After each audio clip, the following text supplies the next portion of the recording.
Assalamualaikum warahmatullahi wabarakatuh. Selamat bertemu kembali dengan Ibu Linda di sini. Apa kabar semuanya? Mudah-mudahan semuanya sehat ya. Baik, pada pertemuan kali ini Ibu akan menyampaikan materi tentang peluang untuk kelas 12. Baik, selanjutnya Ibu akan menyampaikan tentang peta konsep dari pelajaran kita kali ini. Nah, dalam peluang itu yang akan kita pelajari adalah terbagi dua bagian, yaitu yang pertama aturan pencacahan, yang kedua kejadian majemuk. Nah, di aturan pencacahan di situ ada aturan penjumlahan dan perkalian, permutasi dan kombinasi. Sedangkan di kejadian majemuk ada kejadian saling lepas, kejadian saling bebas, dan kejadian bersyarat. Nah, untuk hari ini kita akan membahas tentang aturan penjumlahan dan perkalian serta permutasi. Nah, kalian harus mengetahui bahwa kompetensi yang diharapkan adalah yang pertama menganalisis aturan pencacahan, aturan termasuk di sana aturan penjumlahan, aturan perkalian, permutasi, dan kombinasi melalui masalah kontekstual. Kemudian yang kedua, mendeskripsikan dan menentukan peluang kejadian majemuk, yaitu peluang kejadian saling bebas, saling lepas, dan kejadian yang bersyarat dari suatu percobaan acak. Nah, sekarang kita masuk ke materi yang pertama. Nah, sebelum kita membahas tentang peluang, ya, kita harus masuk dan mengenal dulu tentang kaidah pencacahan. Apa itu kaidah pencacahan?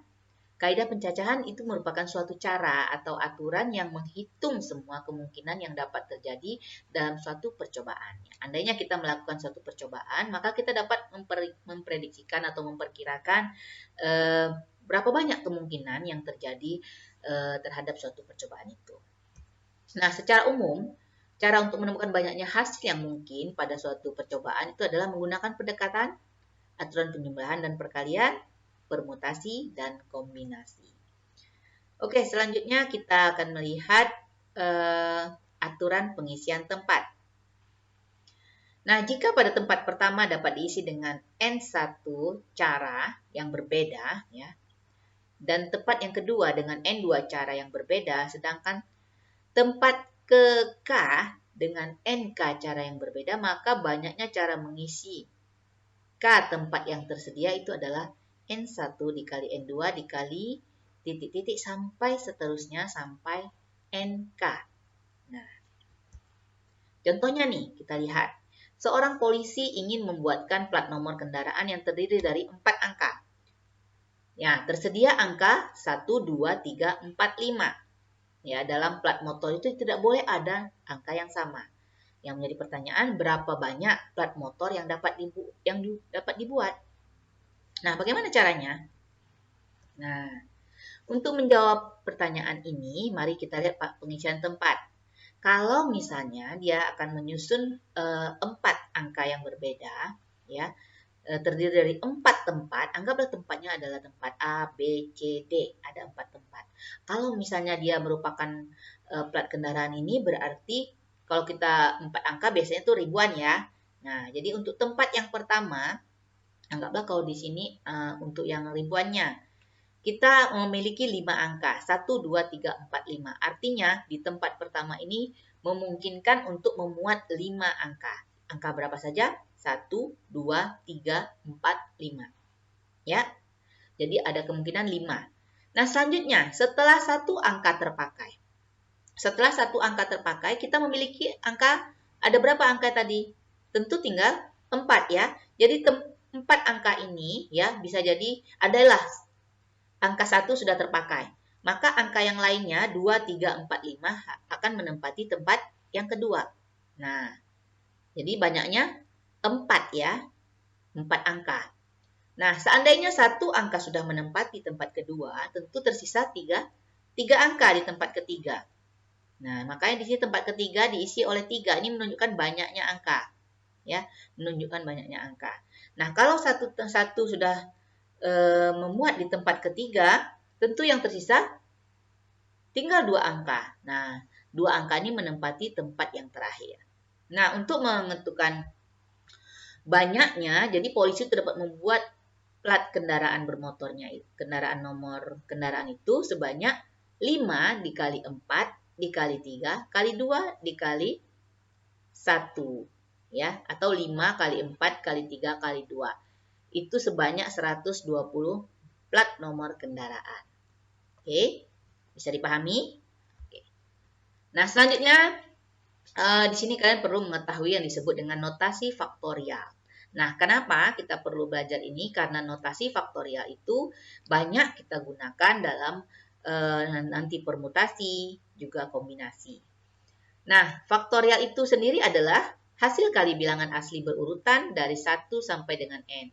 Dilambangkan dengan n faktorial. N dengan menggunakan tanda seru ini dibaca n faktorial.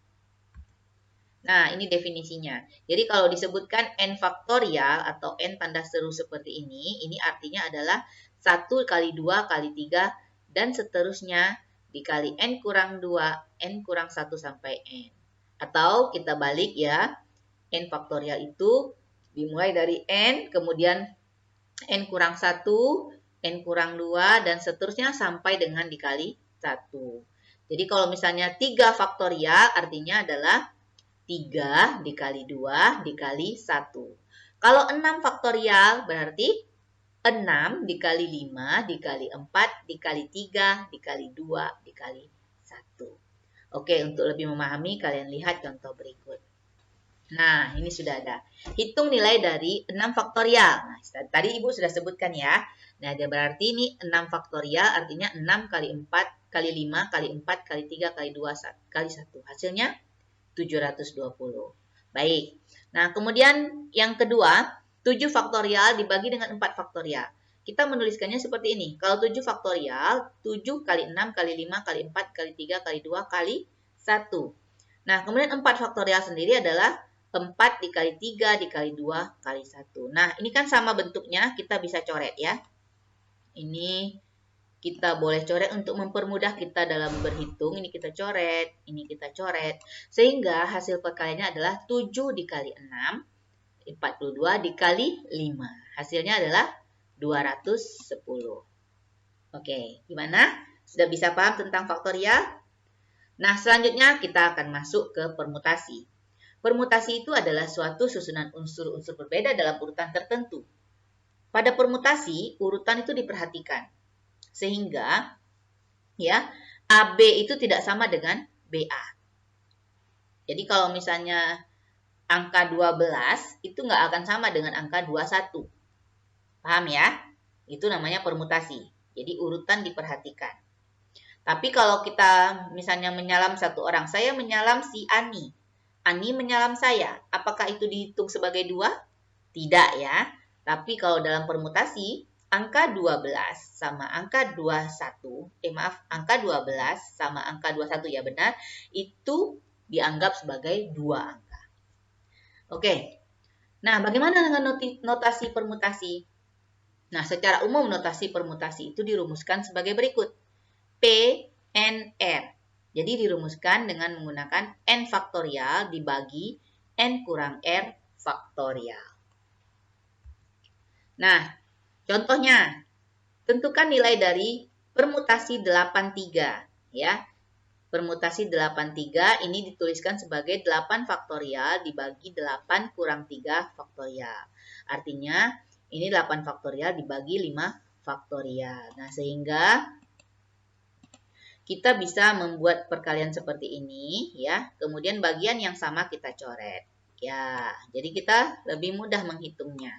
8 kali 7 kali 6 hasilnya adalah 336. Oke, selanjutnya, berapakah banyak bilangan yang dapat dibentuk menggunakan 4 angka yang diambil dari angka 1, 2, 3, 4, 5, dan 6? Apabila angka-angkanya tidak boleh diulang dalam setiap bilangan. Artinya, di situ kita akan menentukan permutasi 4 angka dari 6 angka yang tersedia.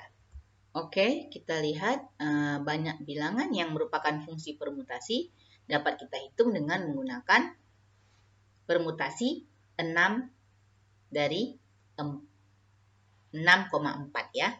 Nah, di sini kita hitung permutasinya 6 faktorial dibagi dengan 6 kurang 4 faktorial. Nah, ini bisa kita sederhanakan ya. Ini kita bisa coret sehingga hasilnya adalah 6 kali 5 kali 4 kali 3. Hasilnya adalah 360. Oke, kita lihat selanjutnya. Nah, persoalan berikutnya adalah untuk menjabat pengelola sebuah perusahaan memerlukan 3 staf pengurus, yaitu ketua, sekretaris, dan bendahara. Tersedia 7 calon. Nah, yang jadi pertanyaan adalah berapa banyak macam susunan staf pengurus yang mungkin? Ada ketua, ada sekretaris, dan bendahara. Dari 7 ya. Nah, jadi kita akan memilih atau menentukan 3 staf pengurus dari 7 calon yang tersedia. Bagaimana kita menghitungnya? Nah, jika susunan staf itu ABC, maka A sebagai ketua, B sebagai sekretaris, dan C sebagai bendahara. Tetapi jika staf pengurus adalah CBA, maka C sebagai ketua, sedangkan B sekretaris dan A sebagai bendahara. Ini jelas bahwa ABC tidak sama dengan CBA. Nah, jadi masalah ini memperhatikan masalah urutan. Jadi ingat, kalau yang memperhatikan masalah urutan, ini termasuk kasus permutasi, ya. Nah, kita lihat di sini. Pada soal ini diketahui bahwa yang akan dipilih 3 orang untuk menjadi staf pengurus dari 7 calon yang tersedia.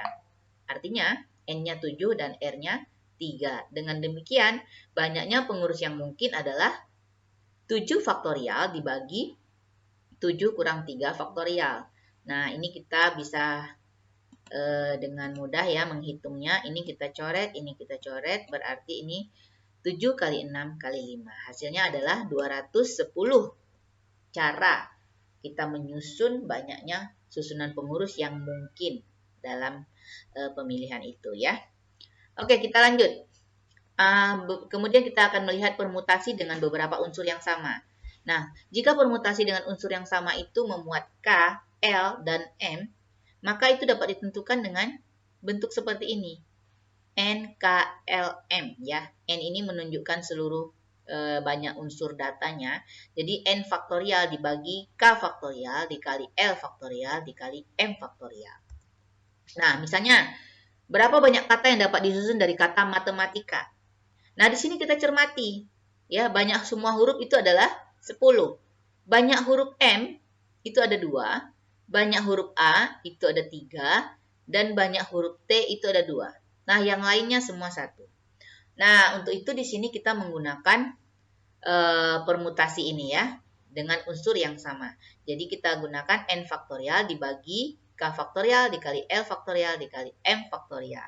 Nah, di sini seluruhnya N itu adalah 10 faktorial dibagi 2 faktorial dikali 3 faktorial dikali 2 faktorial. Hasilnya adalah 151.200 ya. Oke, selanjutnya yang ketiga permutasi siklis. Jadi siklis itu adalah membentuk siklus ya atau melingkar. Nah, permutasi yang cara menyusunnya itu melingkar sehingga banyak menyusun N unsur yang berlainan dalam lingkaran itu ditulis P siklis. Jadi cara menghitungnya adalah N dikurang 1. N itu banyaknya anggotanya ya. Nah, sekarang kita lihat. Berapa banyak cara 5 orang dalam suatu pesta makan dapat diatur tempat duduknya mengelilingi sebuah meja bundar? Nah, karena terdapat 5 orang, dia akan duduk ya, akan duduk 5 orang mengelilingi meja bundar. Nah, sehingga kita tinggal menghitung 5 kurang 1 faktorial, yaitu 4 faktorial. Jadi 4 faktorial 4 dikali 3 dikali 2 dikali 1. Hasilnya 24. Oke, good. Ya, Ibu rasa untuk hari ini pertemuan kita cukup untuk materi ini. Silahkan kalian pahami apa yang sudah Ibu sampaikan. Nah, kemudian materi ini juga kamu silahkan baca di buku teks kalian yang terkait dengan materi tentang peluang masih bagian aturan pencacahan dan permutasi. Untuk pertemuan kita besok, Ibu akan melanjutkan tentang kombinasi. Baik, kalau ada pertanyaan nanti silahkan kalian sampaikan di Google Classroom ya. Cukup untuk hari ini. Ibu akhiri. Assalamualaikum warahmatullahi wabarakatuh.